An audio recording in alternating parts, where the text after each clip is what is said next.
What we're going to be talking about now is grouping. In this context, grouping is mostly multi-grouping, and it's a large part of the workflow for a reality TV show, because pretty much all of the footage that is shot on multiple cameras has to be grouped before it can be handed off. Now, if you watched an older version of this class from 2019, then what you saw was relevant at the time. It's not so relevant anymore because this whole process has changed significantly. And I'm going to be going over the grouping process as it exists today, not as it existed back then. So this will be significantly different. So we're going to be covering stacking, syncing, and multi-grouping. We're going to start with grouping versus multi-grouping. Then we're going to talk about understanding timecode, syncing with or without timecode, the steps for multi-grouping, audio in multi-groups, and then troubleshooting. All right, so let's get started. Let's talk a little bit about grouping in Media Composer. So when it comes to grouping in Avid, there are two types of grouping. Number one is what I'd call standard grouping, which is just generally referred to as grouping. And the idea behind standard grouping is that you have multiple cameras and audio sources, but they're all part of a single shot. So they all start and stop at effectively the same time, and it's just a single clip on each camera. So that's grouping, and that's usually used on scripted projects. Then we have multi-grouping. Multi-grouping is a little different. With multi-grouping, you have multiple cameras and audio sources, and they're starting and stopping throughout. And multi-grouping is usually used for events and reality TV. So if you think about an event like a reality project in which you're shooting, let's say, a scene at a bar, or even like if we start with something as simple as a wedding, right? With a wedding, you have multiple cameras. I mean, there are events, but the cameras may be doing different kinds of coverage. You might have like a drone camera, for example, that is only recording maybe like minute-long clips. And so if you try to put those minute-long clips into a timeline, it won't work very well. And so you have to actually lay them out into a timeline through a multi-group so that they can match up with all of the other cameras. All right, so when you're grouping in Avid, there are a couple different ways that you can sync. Syncing is the first thing that you do before creating your group. So number one is you can place each camera and audio source into a timeline and align based on, and there's two different things you could do.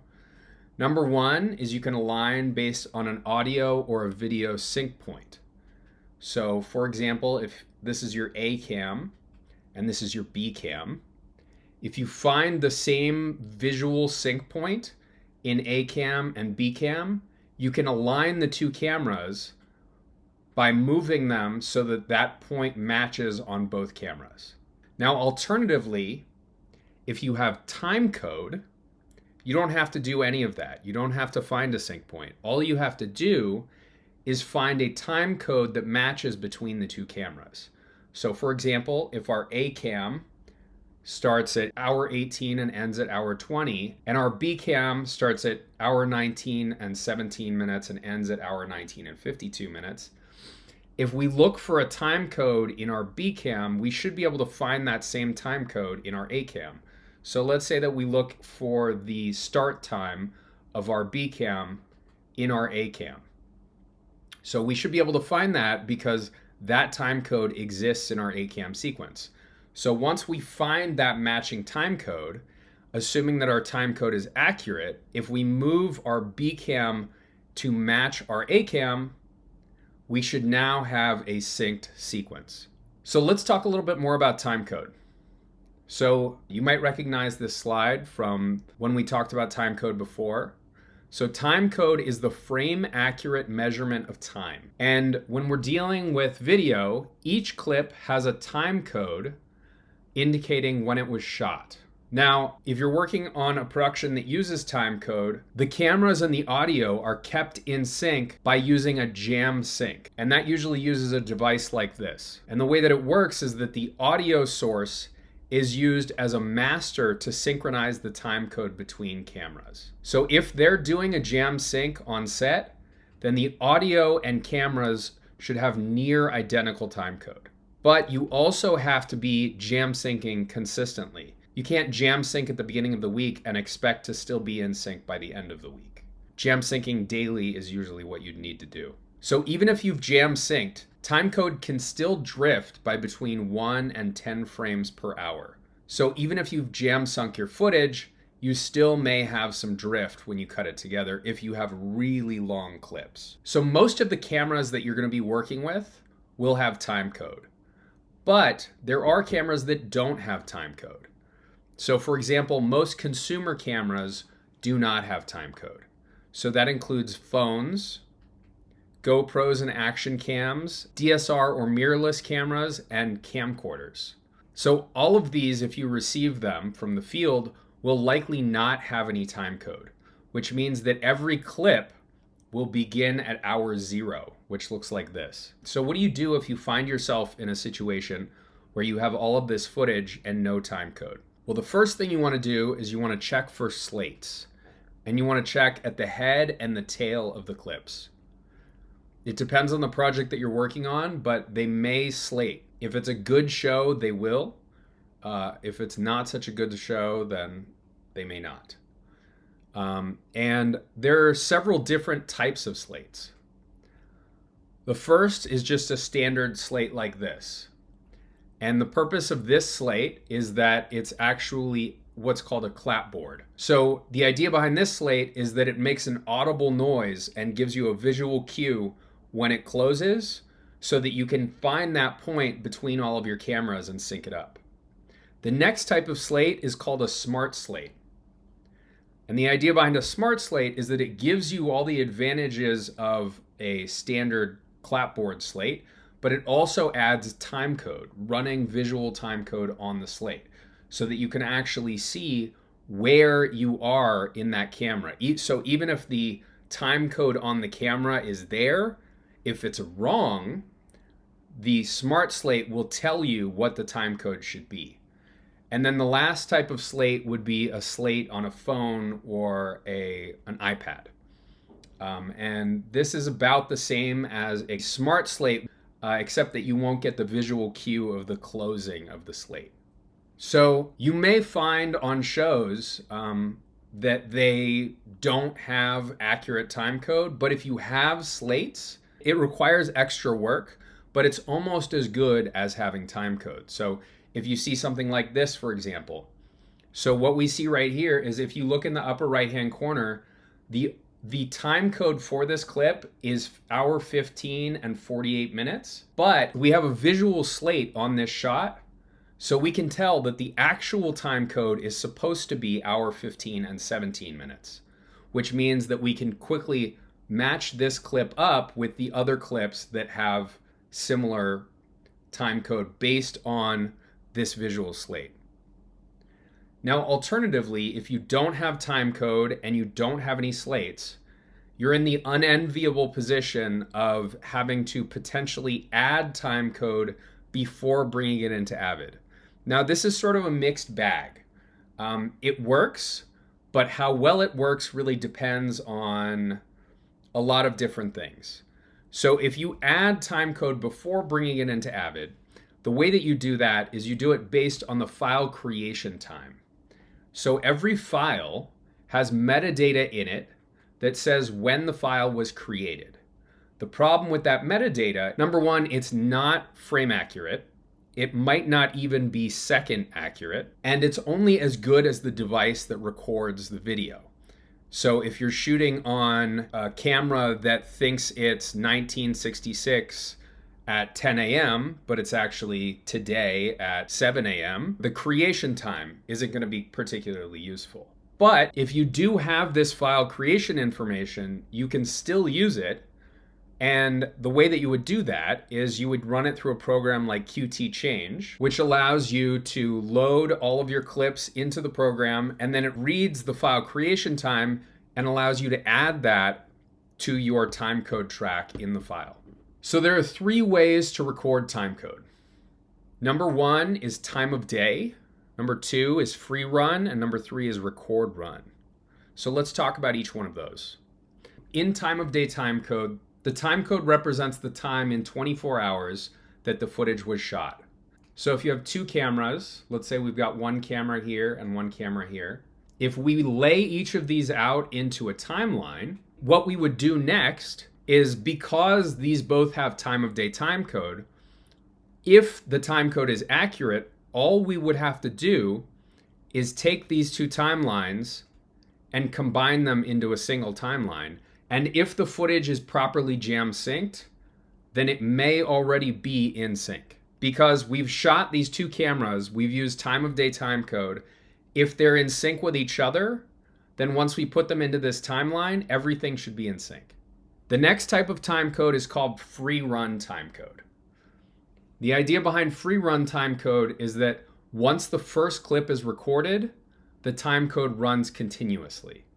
So your first clip will be recorded, but it will have a timecode of hour 1. So you'll have a first clip that looks like this. Let's say that that clip lasts a minute. So that clip would end at hour 1, 1 minute.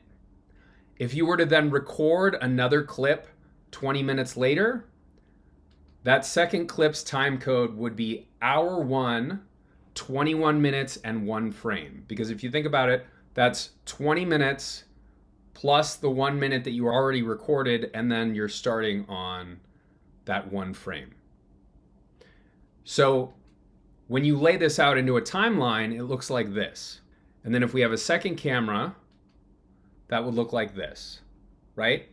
So we have timelines, and we still have seemingly proper spacing between the cameras. So in this configuration, when you're working with free run timecode, the timecode itself is useful for the placement of clips within a single camera. But the timecode between cameras is useless. So you must find a sync point. So if you think about these 2 cameras, these are both free run timecode. So they both start at hour 1. But if one of them actually started shooting at 10:05 and the other one started shooting at 10:10, you have no idea. But if you're able to find a sync point between the 2 of them, then everything from there should just line up. Because in theory, everything around those clips is in sync. So if you're dealing with free run timecode, you can think of it as the same thing as wildly inaccurate time of day timecode. Because if you have wildly inaccurate time of day timecode on 2 separate cameras, let's say that you have, one of your cameras says that it's 9 a.m. and the other one says that it's 2 p.m. You still have accurate placement of the clips within each camera, but you don't have any automatic sync point because you don't have overlapping timecode. So if we're doing free run timecode on something, the only way for that to be useful for like a reality show, you would need a visual sync point either between audio or between like frames. Like there is no like using the timecode to sync anything that is not between the same cameras. So if you're dealing with free run timecode sources, then in order to sync the cameras up, because the timecode is totally inaccurate, in order to sync them up, you will have to have either a slate or a visual point in both timelines that you're able to sync to. Okay. All right, next we have record run. With record run timecode, the first clip begins at hour 1, and then timecode only runs during recording. So your first clip, for example, would be hour 1, and then if that lasts a minute, that would be hour 1, 1 minute. If you were to start recording another clip 20 minutes later, your second clip would have a timecode of hour 1, 1 minute, and 1 frame. So if we had record run timecode, it would look like this, and when we laid it out into a timeline, it would look like this. So record run timecode is completely useless. It's the same as having absolutely no timecode at all, because if you have no timecode, all you have to do is take all of your clips and throw them in a timeline, and you have the same thing as record run. So if you have no timecode, for example, You lay them into a timeline and they look like this. So it's exactly the same as having no timecode. So in order to sync two cameras that have record run timecode, it's an extremely painful process that I've had to do at least once before. And the way that you do it is that you have to find a manual sync point between every single clip. So if you have 10 clips on each camera, any clip that you can't sync with the other camera doesn't have a match. So you have to find, if you had, like I said, if you had 10 clips and they were all tiny segments, you'd have to watch through each of them and then watch through all of the other ones on the other camera and see if each one has a unique sync point that you can sync to. It's extremely painful.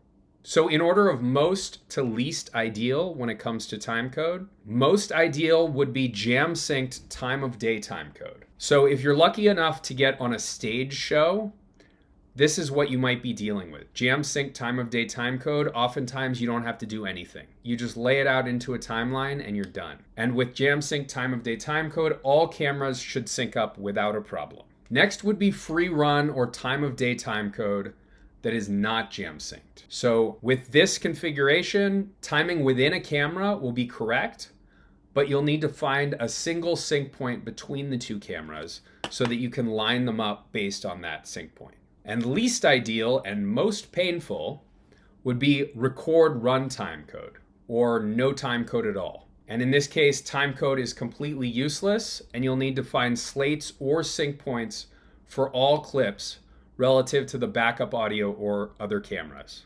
So if you're ever in a situation where you come across footage that you think should sync up, but you can't find a sync point, what I would usually do is, number one, I would try my best to find one. I would spend as much time as I think is reasonable on trying to find a sync point. But if you get to the point where you just can't find one, what you can do is once you finish grouping, you can hand off the group to your editor, and then you can also give them that clip and say, I believe this syncs up, but I could not find a sync point. And they'll be able to use that clip for B-roll or whatever they need to use. Okay, so let's talk a little bit about editing multicam footage.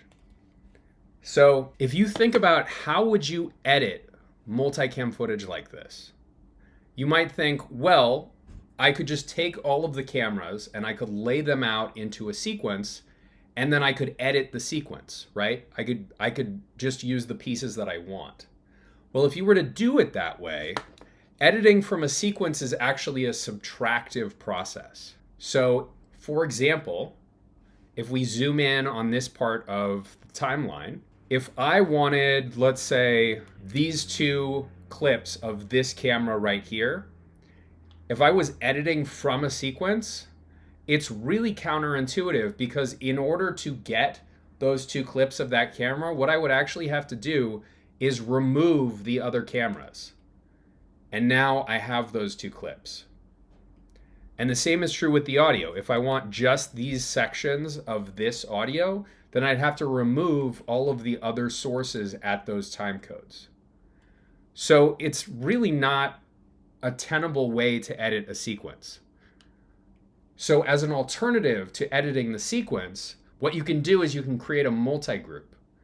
And the idea behind a multi-group is that it combines all of your sources into a single track that you can then edit as if it were a clip in itself. So if you imagine that this timeline is all of your tracks, if we combine the tracks, it would take A1, it would move it down, and then it would take your audio and move it up, so that you end up with all of your sources on however many tracks they belong on. So in this case, we would have all of our sources on V1 and then all of our audio on A1 and 2. And the way that this looks when we actually have a multi-group is like this. And when you right-click on that multi-group, you'll see that it will give you options for all of those different cameras that are built into that multi-group. And then similarly with the audio, it will give you options for all of the different audio sources that are in that multi-group. So the editor can actually load this group up into the source side and edit with it as if it were a clip in their timeline. And then once the editor has actually cut the media in, if they decide, for example, after the fact that they'd like to change the take, they can still right click on the clip in their sequence and they can switch cameras or audio sources. So it gives you a lot more flexibility than editing with a sequence, or than editing with a sequence into another sequence where you're committing to whatever cameras you cut in. So what exactly does a multi-group look like when you actually have one? So the idea behind a multi-group is that you have all of your cameras playing back at the same time. And if you cut your multi-group into the timeline, you can actually play back the multi-group and switch between the cameras as you'd like. So right here, I have a timeline. And if I play back this timeline, I can actually click between the different cameras. And you'll notice that when I stop playing back, it has actually switched the clips in my timeline over to the cameras that I selected. So just to be sure, that captured it live, like as it played through your timeline, as you made adjustments, it changed the camera that you were looking at for that duration.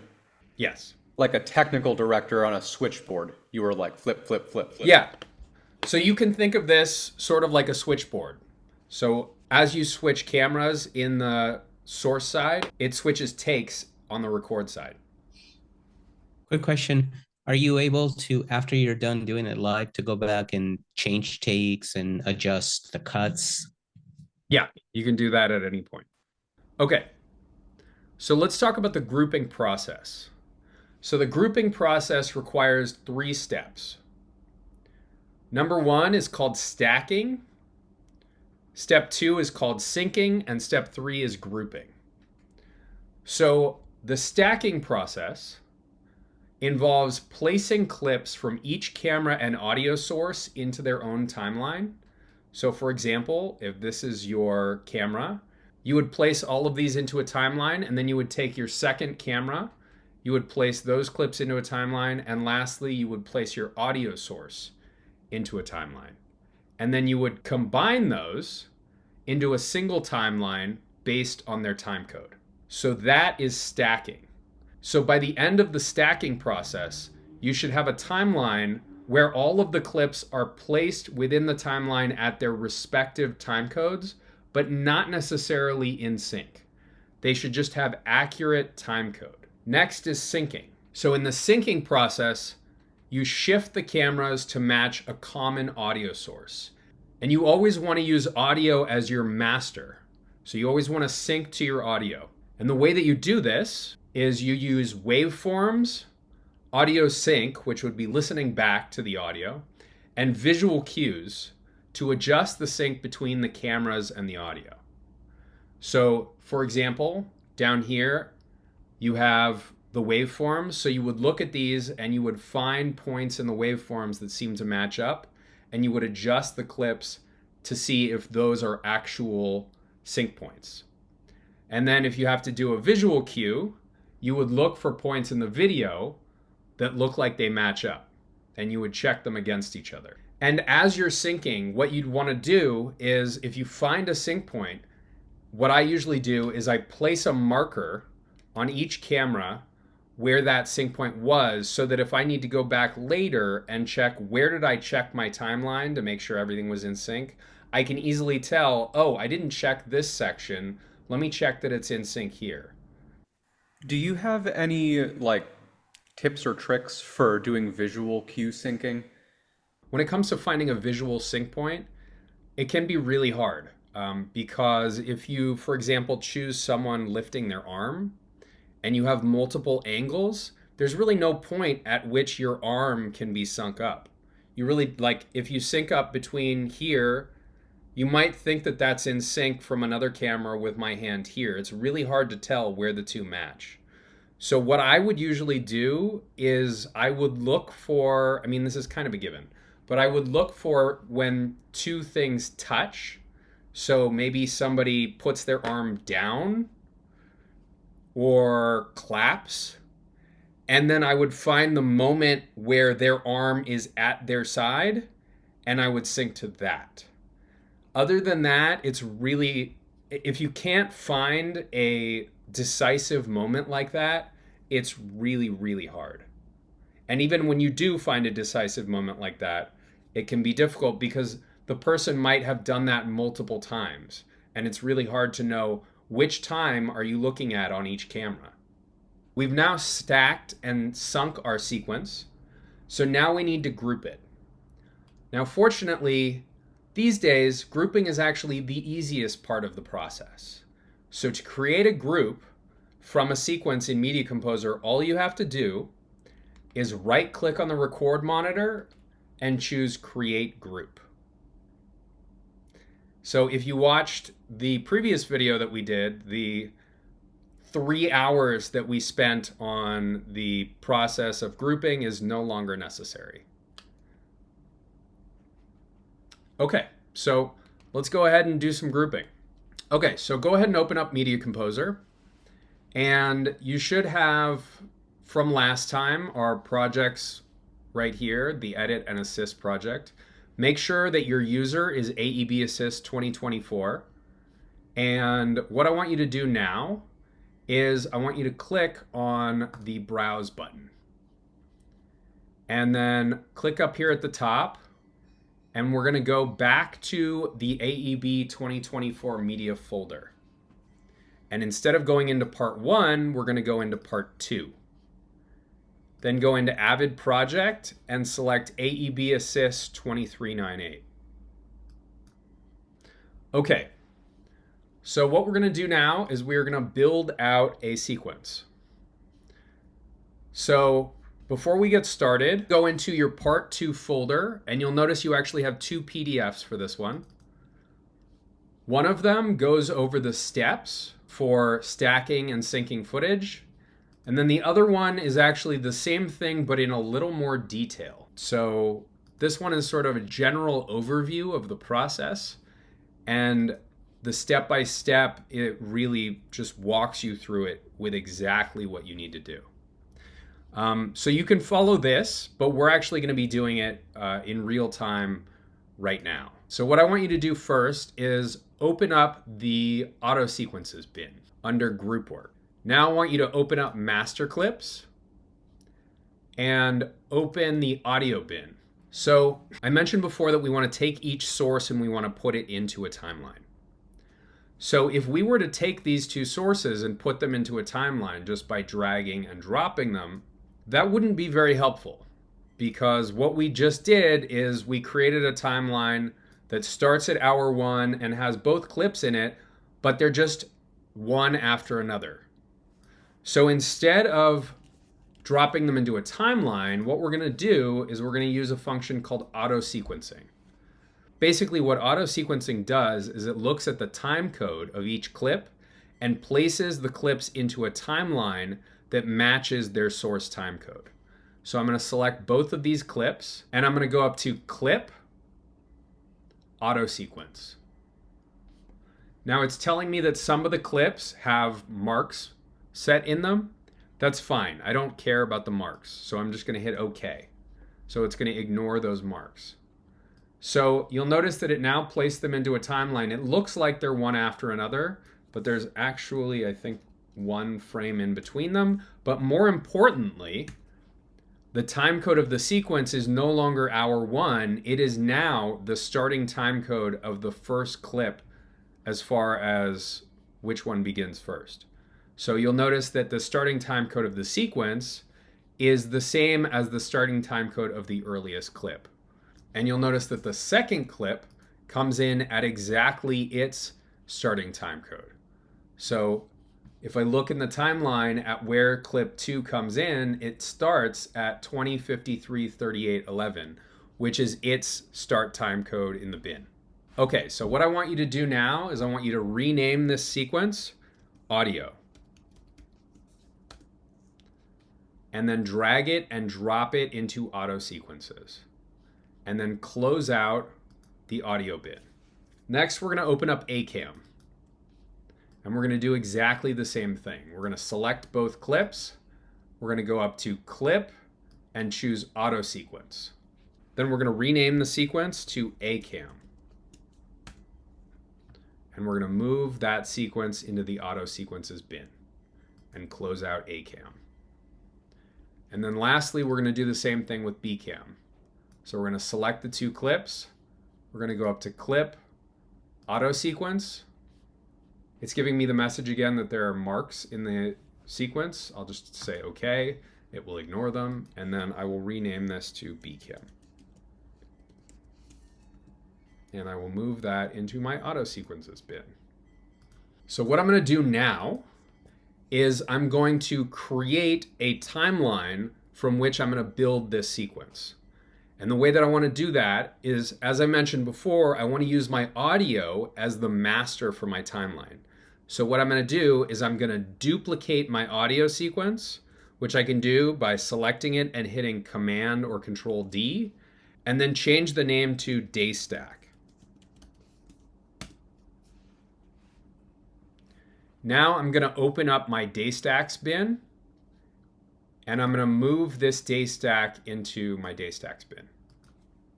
So my daystack sequence is exactly the same as my audio sequence, but it has a different name. So be careful when you open up your daystack sequence, because you might not realize that you're still in your audio sequence. You can tell which sequence you're in by looking in the lower left. If it says audio, you're in your audio sequence. If it says daystack, which is what you want, then you're in your daystack sequence.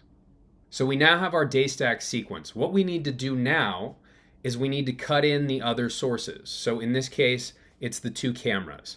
But before we cut them in, we have to make sure that there's room in the sequence for those sources. So what we need to do is we need to add tracks to the sequence to accommodate those sources. So in this case, we want to look at how many tracks each of our sources that we're going to be adding have. So our A cam has one video track and two audio tracks, and our B cam similarly has one video track and two audio tracks. So we need to add two video tracks and four audio tracks. So the way we're going to do that is go up to Timeline, New, and then we're going to do Video Track 2 times. Alternatively, instead of going up to the menu bar on your keyboard, you can just hit Command Y, and that will add a video track. Now we're going to add 4 audio tracks, and we want to do mono tracks. So if you do Timeline, New, Audio Track, and then choose Mono, we're going to do that 4 times. And similarly, that has a keyboard shortcut, which is Command U. So if I do Command U 3 more times, I now have 2 video tracks and 4 audio tracks. So I'm now going to take my A cam and I'm going to load it onto the source side. And I'm going to find the coincident point between my A cam and my daystack. So the start of my A cam's timeline is 20, 52, 50, 11. The first thing that I want to do before I start typing in timecodes is I want to make sure that both timelines are set to their sequence timecode. So you can do that by going up here, clicking on the timecode, and then choosing Sequence, Timecode, TC1, and then Master. And do the same thing with your record side. Choose Sequence, Timecode, TC1, Master. Now what I want to do is I want to go to the record side and I want to type in the time code that I see at the top on the source side. Again, I want to make sure that I'm at the very beginning of the clip on my source side.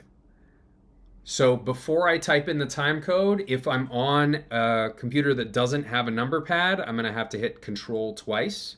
So I'll do Control twice. If you're on a computer with a normal number pad, which is the numbers on the right, then you can just type in the time code, which is 20, 52, 50, 11, and then hit Enter. What I'm going to do now is my track mapping.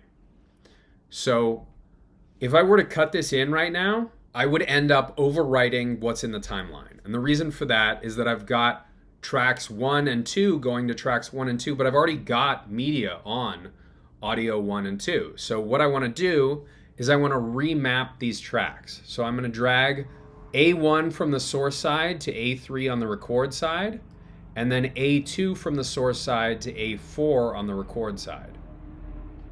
And then when I hit B, it will leave A1 and A2 alone, and it will place the clips from the A cam into the other tracks. All right, now I'm going to do the same thing with B cam. So I'm going to drag and drop B cam over to the source side. I'm going to make sure I'm at the very beginning of the timeline by hitting home. And then on the record side, if you're on a laptop, you have to double tap Control. And then you're going to type in 20, 53, 17, 10, which is the time code on the source side. Then I'm going to hit enter. I'm going to map my tracks.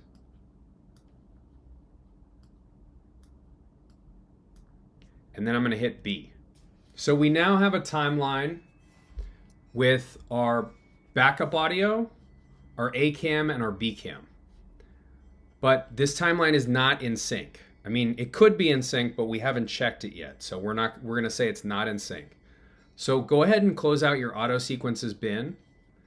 And our daystack is now done.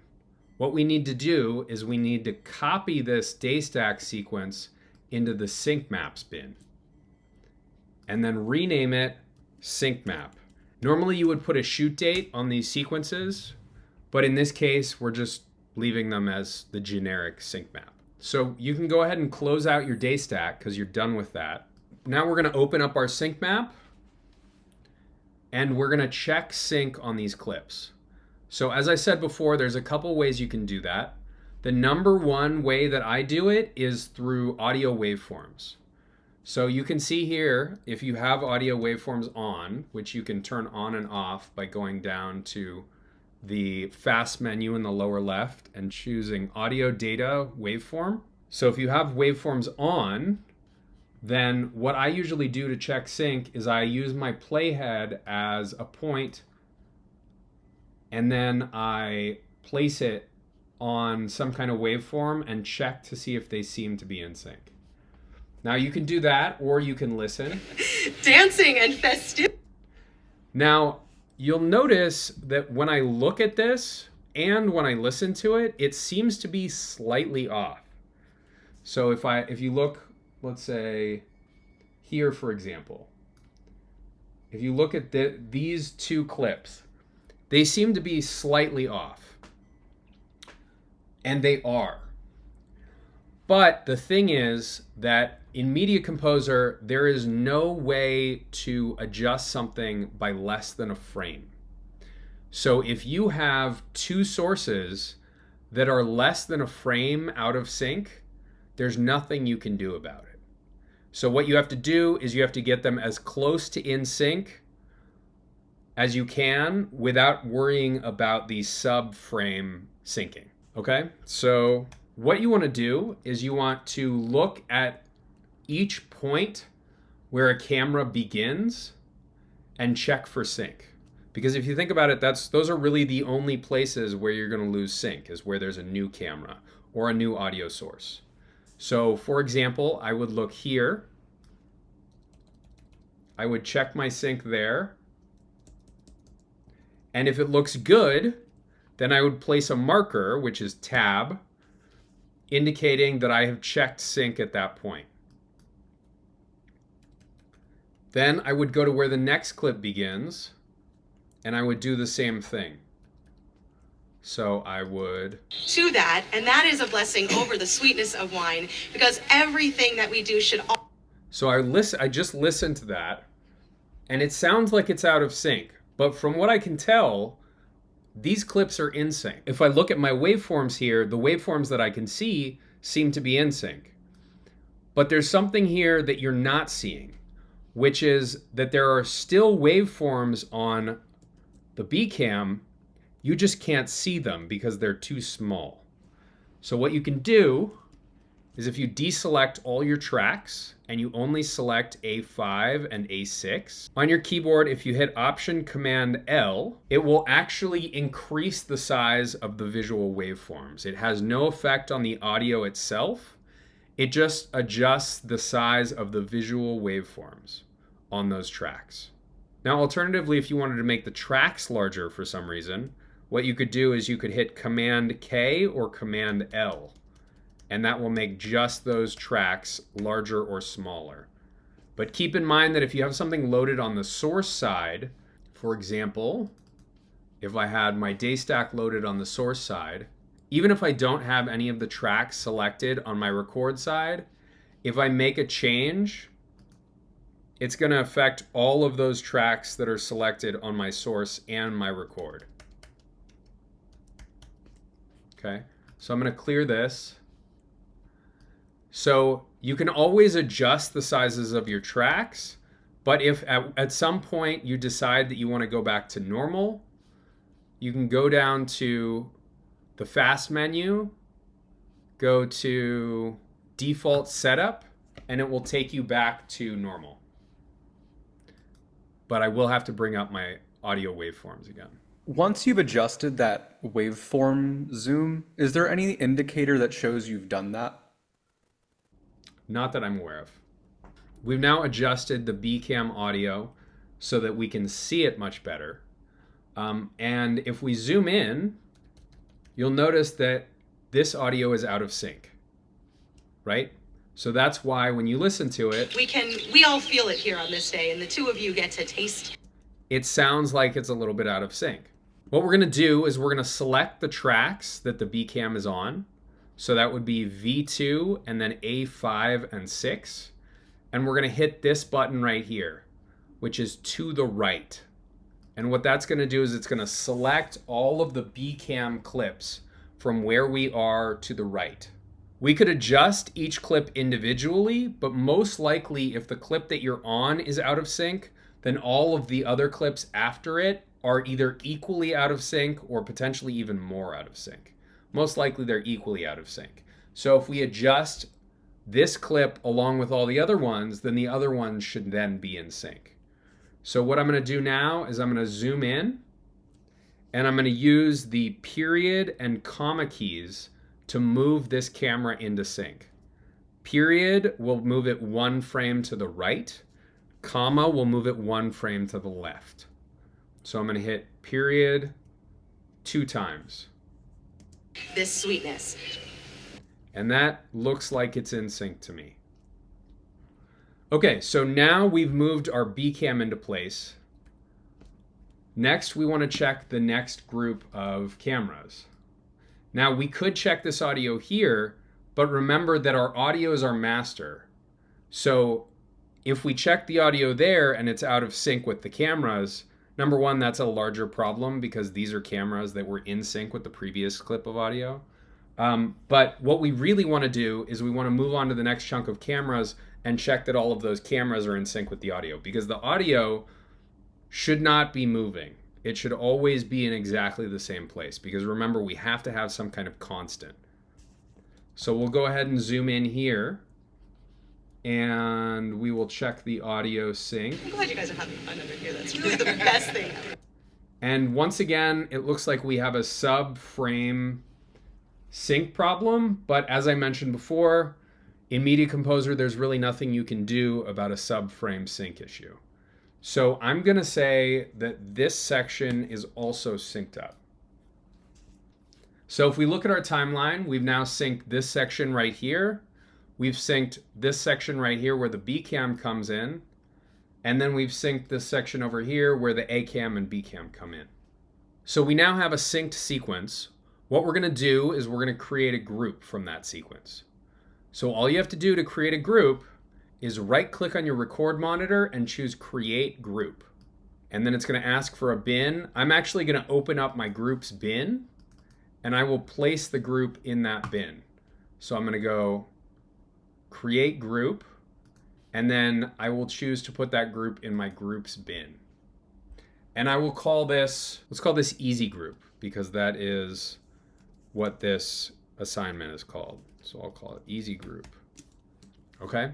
So we now have a group that has been created from this sequence. So when we load that group, it will load into the source side, because as I mentioned before, a group is similar to a clip. So if we double click on the group, you'll see it loaded on the source side. And if we click on the button to switch to the source side in our timeline, you'll see that we now have what looks like just one long clip. But if we right click on either the video or audio, you'll see that we could switch to any of the other sources in this timeline. So we could switch to our STE audio or our A cam audio or a B cam audio, or we could switch between our A and B cams up here. But you might be saying, well, yeah, it's a group. We've got multiple cameras in it, but we can only see one camera. You're right. You can only see one camera because you need to switch into the multicam view, which is the quad split. That's this button right here. So if you click on this button, you'll see that you should now see both cameras. Okay, so we've just created a group. So you'll notice in these groups that we have camera audio. If you're used to working in scripted projects, you may not deal with camera audio. On a reality project, cameras almost always have audio tracks. Usually those audio tracks come from the mix itself, so they will actually be mixed audio, but they will be on the cameras, which is extremely useful because it allows you to do the type of syncing that we're doing with audio waveforms. So you might be wondering, we just went through this whole process of building this out into a timeline. Why couldn't we just select all of the clips and choose to sync them by like waveform, for example? So what you can do in Media Composer is you can sync clips by waveform, but you can only sync a single group of clips by waveform. I talked at the beginning about multi-grouping versus grouping. So if I select, let's say, this A cam clip and this B cam clip, let me copy these into my sync maps bin just so that I can show this. If I select these two, assuming that they sync up, which I believe they do, I can select both of them and I can right click and I can choose group clips, and then I can choose to do it by waveform analysis. And it will actually go through and it'll find a sync point between those two cameras. So if I switch over, you'll see that it synced them up. I can do that if I've got a single take's worth of cameras. But if I have multiple clips from each camera, that process does not work. So if I were to try to take both A cam clips and both B cam clips and multiple audio clips and sync them up by waveform analysis, it will try to throw them all in one clip together, and it won't work. What you could do, though, is if you're dealing with a sequence where either you don't have timecode or you're not really sure where something might fit, in Media Composer, you can actually select clips in the timeline. You can right-click and you can choose Waveform Sync, and it will attempt to sync up the clips that you have in the timeline. The only thing is, similarly, it will try to sync up everything that you've selected as one clip together. So if you were going to do that, what I would recommend doing is selecting B cam, A cam, and audio, and then choosing waveform sync, and then going to the next chunk of footage and choosing waveform sync. Because if you try to select all of them at the same time, it's going to create a timeline where they're all stacked on top of each other and it's going to be completely wrong. So when you're doing this, you can't tell it which camera or audio source is your master.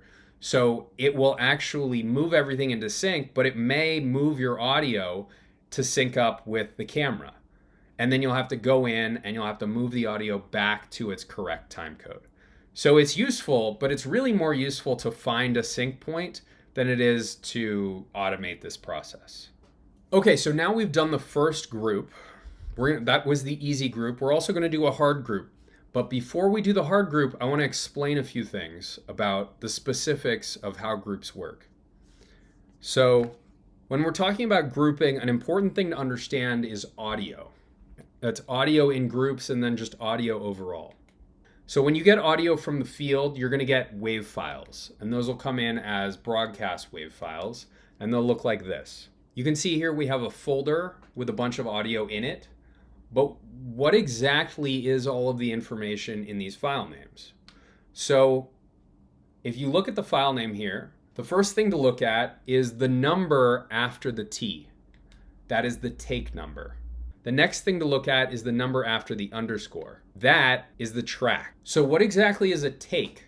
I said the number after T is a take. So a take is actually a chunk of time. So each take represents a chunk of time. So right here you see we have take 1 and then take 2. So all of the clips within take 1 were recorded at the same time. And then take 2 is the next chunk of audio that was recorded. So if we bring these into a bin, they'll look like this. But these clip names don't match what we saw in the Finder. So how do we reconcile the two? If we compare them, on the right, I mentioned that the number after the T is the take. So in Media Composer, that number is right here. So at the very end, you'll see the slash and then the number, that's also the take. So you'll see over here, we have all of these ones say T01 and all of the ones on the left say /01. Then we have the track, and the track is the track in Media Composer. So you'll see that track 1 on the right shows up as track A1 in Media Composer. And then similarly, you'll see that, as I said before, each take represents a chunk of time. So all of the clips within take 1 occurred at the same time. They all occurred at 8:06:13:00. And then take 2 happened after that. So we have the two takes here. We have take 1 on our left and take 2 on the right. And you'll see that if we lay these out into a timeline, as we did before, if we auto-sequence them, they will show up at their respective time codes. So here we have take 1, and you'll see that in our timeline, take 1 comes in at 08:06:13:00. If we look at take 2, you'll see that that comes in at 11:33:20:01. So when you get your audio from the field, usually each track will represent a different actor or mix. So if you have, let's say, here we have 7 tracks of audio, each one of those 7 tracks, as I said before, represents a single moment in time, but each one of them has a different audio source. So each one of them is usually like a different contestant or a different mix. So the track assignments come in as metadata. So you'll see when you bring those files in, they will come in with the track assignments on the right here. Now there are 2 types of broadcast wave files. There are mono files, which are sort of standard wave files. In a mono wave, each track is a separate file. So if you have 2 tracks of audio, you have 2 files. With polywaves, all tracks are within a single file. So if you have 2 tracks of audio in a polywave, you still only have 1 file because both of those tracks are within that file. Now, if you look at the file sizes on these, you'll notice that the polywave is actually twice the size of the mono waves because it includes both tracks that are in those mono wave files. And when we bring these into Media Composer, you'll see that the mono wave files come in as tracks A1 and A2, while the polywave file comes in as both A1 and 2. So the polywave comes in as a single clip, but the mono wave files come in as separate clips. So when should you use mono versus poly? Well, in general, if you're grouping, I believe I said the exact opposite in the original video that we did for this class, but mono audio is actually generally better for grouping. And the reason I say that is because if you have mono wave files like this and you bring them in, when you put them into a timeline, you'll notice that every clip on those tracks has a name. And you can actually rename those clips to include the name of the person who's on the track. So if you rename all of the clips to include the names of the subject in the clip name, you'll see that in your timeline, it will update to show those names in the timeline. Now, if you were to try to do the same thing with polywave audio, it wouldn't really work because as you see here, we have one clip that represents 6 tracks. So We could try to rename this one clip to incorporate all of this track information, but it would get very clunky. So if we were to try to rename this clip to incorporate all this information, it would look something like this. And then if we looked at that in a timeline, every track would have that exact same name. So while technically it's helpful because it tells you what's on each track, it's also really confusing because it says 1 Boom, 2 DeMarcus on every track. It's more a map than it is actually information about what's on each track. So by default, Avid will import mono clips as poly audio. Now this isn't really something that you want to do if you want to take advantage of what I just talked about where you rename the clips. So what you can do is all you have to do is uncheck this box, the auto detect broadcast wave monophonic groups, which is in your import settings. And when you uncheck that box, it will bring those files in as individual clips instead of making them one clip in Media Composer. Now, if you receive polywave audio and you want it to be mono, you do have some options, which is outside of Media Composer, before you bring the clips in, what you can do is you can run the audio through a program called Wave Agent. And Wave Agent is a really useful program that can actually convert between poly and mono audio. And the way that it works is if you load your audio into the program and you click the Split Combine button, you'll see that you have an option to either combine mono tracks or split poly tracks. So if you have a poly file, you can choose split poly, or if you have multiple mono files and you want to combine them, you can choose combine mono. And that will create new wave files, but they'll be in the format that you want so that you can import them and get them in your timeline the way that you want. So we were talking about track assignments and how they show up in the bin. But what happens if your track assignments don't show up in metadata? Well, usually when you receive audio from the field, the audio should also come with a sound report. And that sound report should have in it information about what's on each track. So if you open that sound report up, you should be able to tell exactly the same information that was in your bin, which is who is on each track at each take. Now, something that is really important to understand when we're talking about groups is that when you get to the actual grouping process and you group your audio, when you start clicking through what's on each track, you'll notice that you won't have the same audio on every track. And the reason for that is that audio will only be on as many tracks as the source has. Now that's kind of a confusing statement, but let's explore what that means. So if we look at a group right here, if I right click on track 2, you'll see that I have all of my sources. I have this O2 mix right, and then I have my A, D, and F cam, right? Now if I look at my bin, you'll see that all of those sources that I'm seeing in my timeline have a track on A2. So the mix, which is the backup audio, has an A2 track.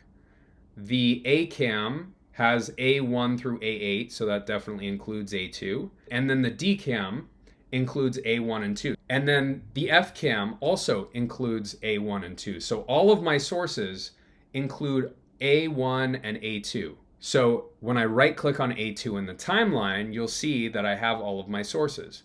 However, if I click on a lower track, like let's say I click on A6, you'll notice that most of my sources are gone. The reason for that is because the only source that has audio on A6, if we look in our bin, is the A cam, because all of the other ones ended before A6. So you'll see my mix only goes up to A5, and then my D cam and my F cam only have audio on A1 and A2. So another important thing to understand is that the audio in the timeline reflects the track assignments. So for example, if I look at this polywave clip right here, you'll notice that I have on my right my track map, which basically tells me what's on each track. So that's telling me that if I look at my clip at the bottom, I can actually use my tracks in the bin as a reference for what's on my tracks in the sequence. So track 1 is mix left, track 2 is mix right, track 3 is Boom, track 4 is DeMarcus, track 5 is Eric, and track 6 is Larry. But if I were to right click on this group and then switch to another source, for example, I could switch from the eCam to the GL cam audio, you'll notice that my track mapping changes. Now track 1 is Mike, track 2 is James, track 3 is Boom, track 4 is DeMarcus, track 5 is Larry, and track 6 is Lorenzo, because we're referencing the track map on the GL cam instead of the eCam audio. So this is fairly straightforward, but what happens if I start switching some of these tracks to other sources without switching every track? So for example, if I switched, let's say, half of the tracks back to eCam, now what would I have? So now what I would have is I would have on track 1 my eCam audio, which would be mix left. I would have on track 2 my GL cam audio, which would be James. On track 3 my eCam audio again, which would be my Boom. On track 4 my eCam audio, which would be DeMarcus. Track 5 my GL, which would be Larry, and then track 6 my eCam, which would be Larry again. And this is specifically with poly audio. I mean, the same is true with mono audio, but with mono audio you can rename the clips so you don't have to go through sort of this mental gymnastics to understand what's on every track. Okay, so when we created that group, you might have noticed that you had some sources that showed up on higher tracks and some sources that showed up on lower tracks. So for example, your A cam might have been what it defaults to in the timeline. And the reason for that is that when you create a group, the video clips on the lowest track of the sequence will be at the top of the group, but the opposite is true for audio. So if this was our sequence, for example, the clips on V3 would show up on the top in our group, and the clips on A1 would show up at the top for the audio in our group. So just to reiterate, as I said before, video clips on the lowest track of the sequence will be at the top of the group, and the opposite is true for audio. So the highest track of audio will be at the top in the group. And unlike with older versions of Media Composer, where you did the old style of grouping, camera audio must be in the sequence to appear in the group. So if you look at this group, it kind of makes sense because you see that it's sort of the same length as the timeline above it, but it's really hard to tell what is what. So like, where does each camera show up? Because it's all just one big timeline. So if you want to be able to read the contents of a group better, you can actually add clip colors to reveal what clips are in the group. If you look over here on the right at our clips, if I add colors to each of these, and then I change a setting in my timeline, which is this setting right here under clip color, if I check the box for source, you'll see that when I go back to my timeline, the clips and the group now have color. And as I switch between the cameras, you'll notice that the group actually represents the colors in my original timeline. All right, so let's talk about things to look for that might make a bad group. So there used to be a lot more things than there are now. But what you want to look for when you're looking for a bad group is, number one, duplicate clips. So if you have multiple of the same clip in your timeline, then that could be a problem. For example, if you cut in the same camera twice, technically it's not a deal breaker for the editor because everything is still there, but it's definitely something that you'd want to fix. You also want to check for missing cameras or audio sources. So you want to make sure that everything that exists is in your group. You also want to make sure that your group is not out of sync. This one is kind of an important one, but it's important to check that everywhere in your group is synced up. And then the last one, which is one that we haven't talked about at all, is you want to check to see if any of your footage crosses midnight. So the reason for that is, if you think about it, if you have something that starts at 11:55 p.m. and goes until 12:05 a.m., and something that starts at 12:10 a.m., the thing that starts at 11:55 p.m. in Avid parlance, because it's a 24-hour clock, actually begins at 23:55, right? And it technically goes until 00 or hour 0 and 5 minutes. And then the thing that begins at 12:10 begins in Avid world at hour 0, 10 minutes. So if you think about that, if you try to place those on a timeline with their respective time codes, the clip with hour 23 is going to go at the end, and the clip with hour 0 is going to go at the beginning, which means that everything up to and including things that were recorded basically up until midnight is going to show up at the end of your timeline, and anything that was recorded after midnight is going to show up at the beginning of the timeline. So what you want to do in that situation is you want to auto sequence everything up to midnight, create one timeline, then auto sequence everything that was shot after midnight, create another timeline, and then basically swap them so that the stuff that comes before midnight shows up first in the timeline, and then the stuff that comes after midnight shows up after that. Okay, so we already built out our easy group. Now we're going to build out the hard group. The hard group's basically the same thing as the easy group, except it's got a few more cameras and one more audio source. So what I want you to do is open up your auto sequences bin and just go ahead and delete whatever's in there, because we're just going to recreate our auto sequences. And then what I want you to do is go ahead, starting with the ACAM, create new auto sequences. So you can select all the ACAM clips and then do Shift Q, rename that ACAM, move that into auto sequences, and then do the same thing for the BCAM and the CCAM.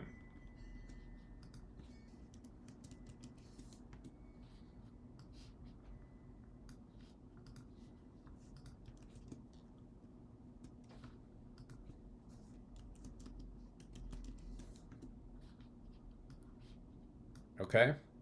Now in the audio bin, you'll notice that we have what look like two different audio sources, and that's because they actually are. So what I want you to do is, instead of auto sequencing all of these clips, I want you to auto sequence them but separately. So go ahead and select the STE audio and then auto sequence that, and we'll call that audio 01. And then select the DR audio, and we'll call that audio 02. And then move both of those sequences into your auto sequences bin. And then go ahead and close out your audio ACAM, BCAM, and CCAM bins. So now we're going to do exactly what we did before, which is we're going to duplicate our audio 01 as our daystack. So go ahead and open up your daystacks bin, and then we're going to option drag audio 01 into the daystacks bin, and we'll call it daystack _ hard. Now what I want you to do is load that difficult daystack, and then we're going to add as many tracks as we need. So if I go back to the auto sequences bin, I'm going to take a look at my tracks. So I have 3 cameras with 1 video track and 2 audio tracks each, plus I have 1 more audio source. So I'm going to need 3 video tracks and 8 audio tracks. So I'll go ahead and go to my timeline. I'm going to hit Command Y 3 times, and then I'm going to hit Command U 8 times. Okay. All right. Now I'm going to load my ACAM onto the source side. On the record side, I'm going to type in the start time code of my ACAM sequence, 20, 52, 50, 11, and then hit enter. Then I'm going to patch my tracks. So I'm going to go A1 to A3 and A4. Then I'm going to hit B. Now I'm going to load my B cam. I'm going to go to my start time code for my B cam sequence. I want to make sure my B cam sequence is at the beginning, which it is. So 20, 53, 17, 10. Then I'm going to patch my tracks, V1 to V2, A1 to A5, A2 to A6. I'll hit B. And then I'm going to load up my C cam on the source side. I'll type in the time code for that, 20, 52, 4900. I'll hit enter. I'm going to patch my tracks, A1 to A7, A2 to A8, and V1 to V3. And then I will hit B. Okay, so I now have all of my cameras. Now I need to load up my audio O2. And then I'm going to go to the start time code of my audio O2. But there's a problem. So the problem is that my audio has completely different time code from my sequence.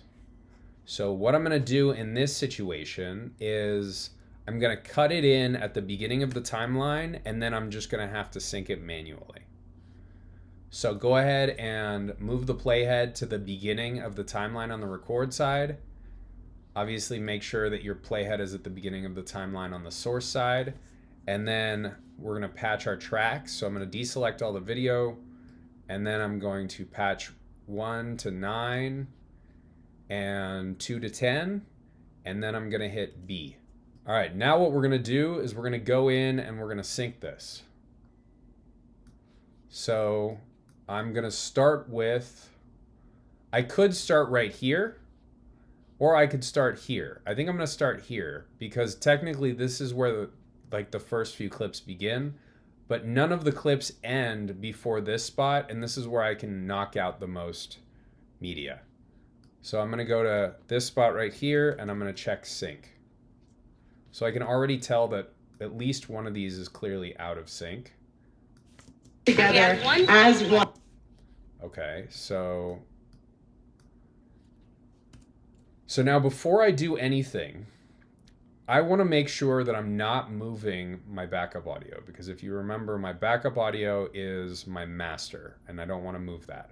So what I'm going to do is, there are a couple things I could do. Number one, what I always like to do is turn on clip color, because it helps me see what is what. So if you go to the fast menu in the lower left, go to clip color and check the box for source. And now you'll see that your backup audio is orange. So you don't want to move the orange clips. Alternatively, if you want to, you can right click on A1 and you can actually lock the track. And you can do the same with A2, so that you can't do anything with those tracks. I don't normally do that, but it's not a bad idea. Okay, so I'm going to zoom back in, and now I'm going to put my playhead right around some audio, and I'm going to start moving cameras. But remember, when I move cameras or audio, I want to make sure I select everything. So it looks to me like the A cam is in sync with the backup audio, so it doesn't look like I need to move the A cam. But the B cam, as I remember from when we did the easy group, the B cam is out of sync. So first thing I'm going to do is sync up the B cam. I'm going to select A5 and A6, and then I'm going to select V2, and I'm going to hit the to the right button. And then I'm going to use the period key to move it 2 frames to the right. And I can tell visually that that's now in sync. Okay, so I've now moved the B cam. Now I want to move the C cam. So I'm going to select 7 and 8, and then V3. I'm going to hit the to the right button, and I'm going to use the period key to move this around. But I'm running into a problem here, which is that it doesn't look like it syncs up with anything in this timeline. So what I would usually do at this point is I would listen to the audio. So I'm going to listen to the audio on A7. And the way that I'm going to do that is I can actually solo that track by clicking the S on the left over here. So that'll play only A7. The other tracks will be muted. May the words of the I can hear that right here she's saying may. side. May the So what I'm going to do is I'm going to place a marker on A7, and I'm going to do that. Actually, I can place it on just on the CCAM in general. So by having V3 selected along with A7 and 8, when I place a marker, it will place that marker up here. And then I'm going to switch my solo to the backup audio, and I'm going to listen for her saying may. of our countryside. May the words of the voice. May the voices. Oh. Okay, so I just ran into an issue, which is that she says may several times. So I'm actually going to go back and listen to what else she says on this cam here.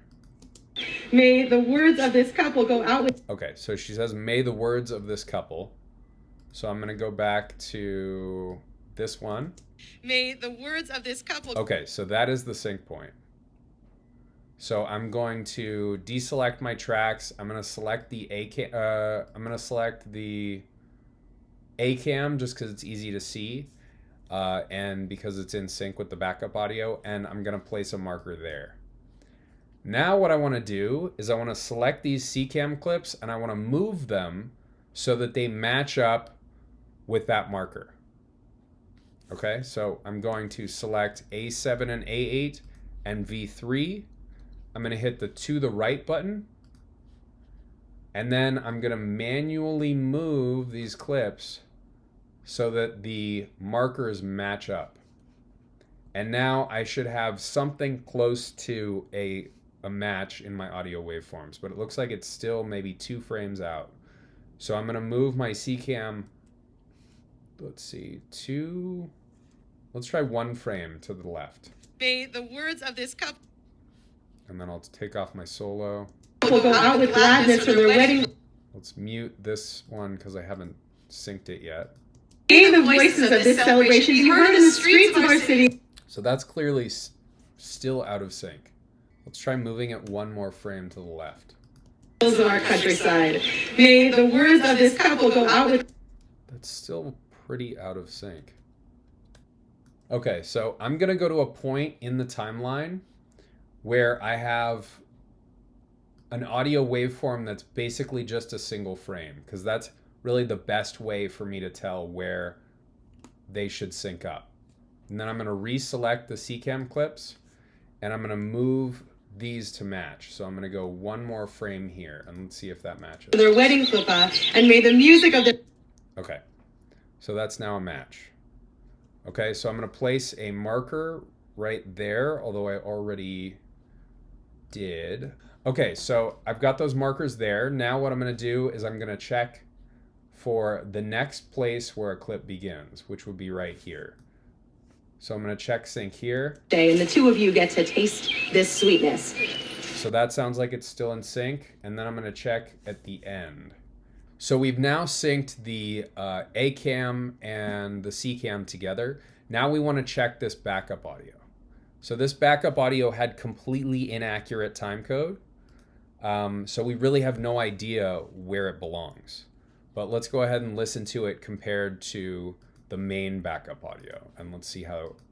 Be heard in the streets of our cities and in the hills of our countryside. So it sounds like it's very close, actually. But we can't, at least the way it is currently, we can't really use the waveforms on this second audio, because you'll see that it's like the waveforms are really tall. So we're actually going to do the opposite of what we did before, which is we're going to select A9 and 10. We're going to hold down Option, Command, and then we're going to hit K. And you'll notice that that's making the waveforms smaller. But as I mentioned before, it also is making 1 and 2 smaller because those are on my source side. So I'm actually going to clear the monitor, and then I'll try that 1 more time. Okay, so it's questionable whether that's any more useful. They're still pretty erratic. Hills of our countryside. May the words of this couple. So in this situation, I might just have to do it by ear. So what I'm going to do is I'm going to deselect all my tracks. I'm going to select just A9 and 10. I'm going to do to the right. And then I'm just going to mess around because it sounds like it's maybe a frame out. So I'll try a frame to the right. Go out with gladness from their wedding chuppah. Go out with gladness from their wedding chuppah, and may the music of their friends and guests surround them. That sounds pretty good, but honestly, how many? That looks like it's 2 frames out. So I moved it 2 frames to the right, and it sounds... Here on this day, and the two of you get to taste It sounds pretty well in sync to me. Okay, so now I'm going to check some other points in my timeline. So I've synced up everything at this point. So I should also check right here. Taste this sweetness. So I can do an audio check, and then I can also visually check the waveforms. This sweetness. Why don't you hold it? That looks good. So I'm going to go ahead and place a marker there. And then let's go to the end. And let's do right here. I'm glad you guys are having fun over here. That's really the best thing. What we are going to... That sounds good to me. So I'm going to go ahead and place a marker there. Okay, so I'm going to say that this is in sync. Now, I just realized there's actually one thing I forgot to do, which is I forgot to duplicate this daystack as a sync stack or a sync map before I started working. So I no longer have a daystack. So what I could do at this point is I could either copy it into my sync maps and then hit undo a bunch of times, which is probably what I'll do, or I could rebuild the daystack.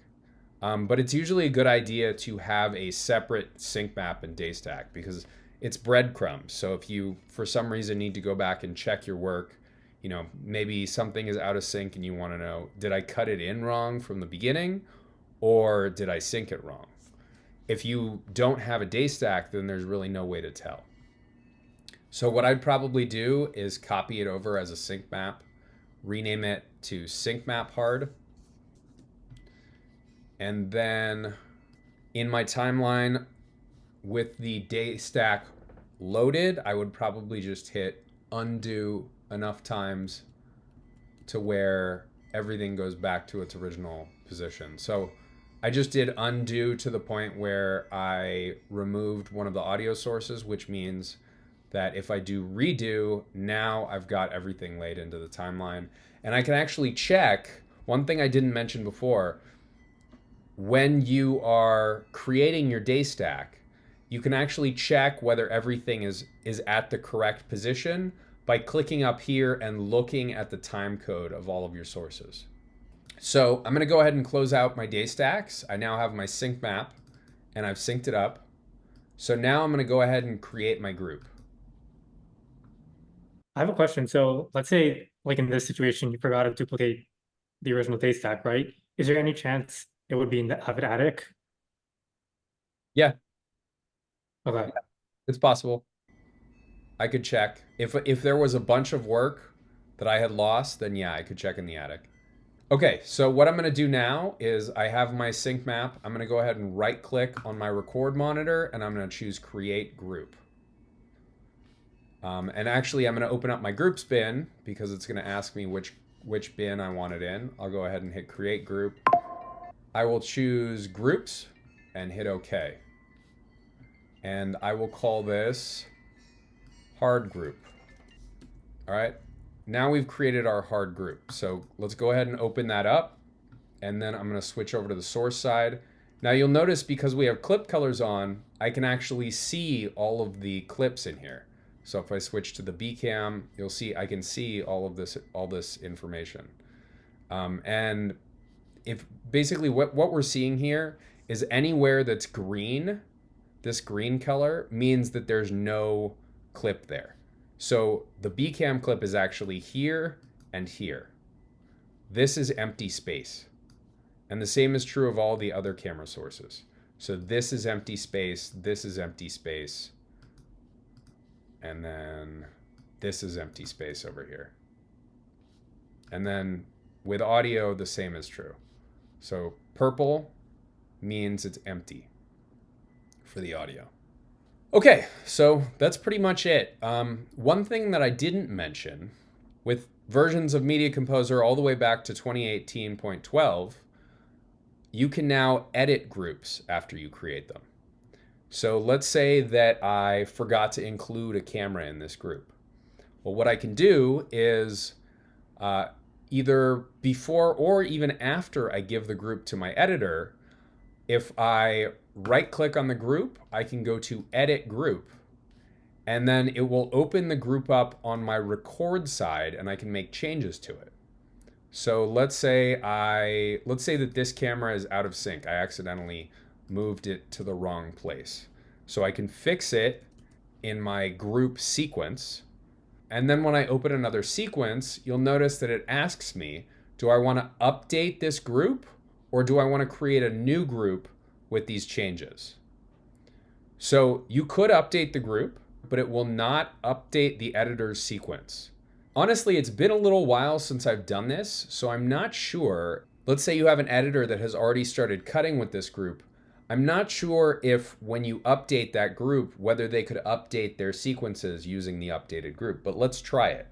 So what I'm going to do now is I'm going to cut the hard group into my timeline with the A cam, right? So we now have a timeline. Let's say this is the editor's timeline, and they've cut in the A cam in their timeline.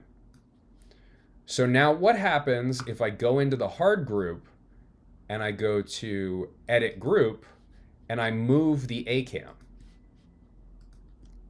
Let's say I move it here. And then I update the group. So I'm going to say Update. So I'm pretty sure, I believe I've tested this before, and I'm pretty sure that it does not update the editor's group. So we can check by loading up the hard group on the source side and having the sequence on the record side, and then doing what's called ganging so that they play at the same time. Yeah, so you can see that they're not in sync because the editor's sequence is still referencing the old version of the group.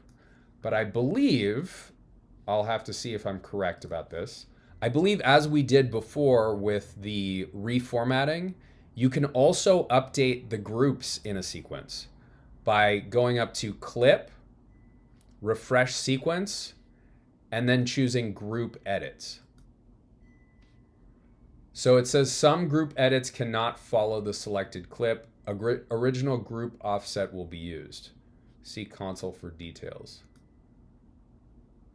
So I'm not sure, I'm honestly not sure what that error meant, but it worked correctly. It actually updated the sequence with my updated group. I would take this with a huge grain of salt because I haven't done extensive testing on it, but if you have an editor who's already updating with a group and you realize that the group is bad, you could potentially modify the group, update it, and then update the sequence. And obviously you're going to want to check your work, but that may fix the group in the sequence. Now, alternatively, you could also create a new group, and that way you can keep your old group around in case you need to reference it for some reason. So what we did here was we did a really small group with a small amount of media in it. Oftentimes, you're going to be working with massive groups with entire days worth of footage. And usually you wouldn't want to group the entire day and then hand that off to an editor just because it's going to be overwhelming. So what you would usually do throughout this process is you would actually break down the day into events. You would either do events or you would do a certain number of hours. So you would have each group being like 2 or 3 hours. And usually what I would do is before creating the group, I would create subsequences, which you can do by, let's go back to my sync map, which you can do by just setting an in point in the timeline and then an out point and then selecting all your tracks and then dragging and dropping the sequence.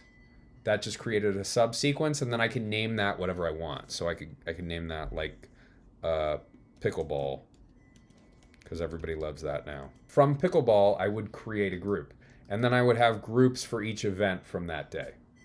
When you get to the end of the show and you need to keep a copy of an episode, if you've still got groups in your sequence, which you probably will, I have a sequence here with groups in it, you'll see.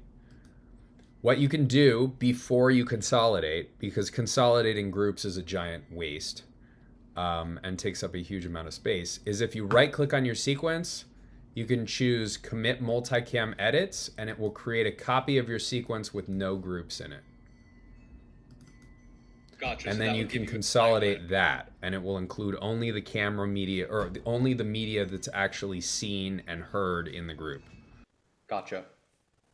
All right, well, if you guys have any other questions, please let me know. I hope you enjoyed the class. I hope you found it useful. Please feel free to email me. It's assistbootcamp@gmail.com. If you enjoyed the class and you'd like to share it, that would be fantastic. You can post in groups. You can, post on Reddit if you want to, let colleagues know, whatever. And all of our videos are intentionally split up this time so that you can send people just what they were interested in.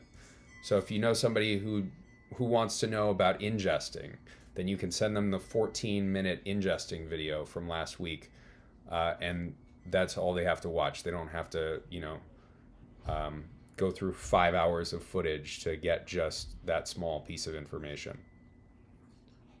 Yeah. That's the idea. Okay. All right. Awesome. Thank you so much for doing this. Thank you Yes. so It's much. been really, really helpful. Thank Yeah. you. Really learned a lot. Good.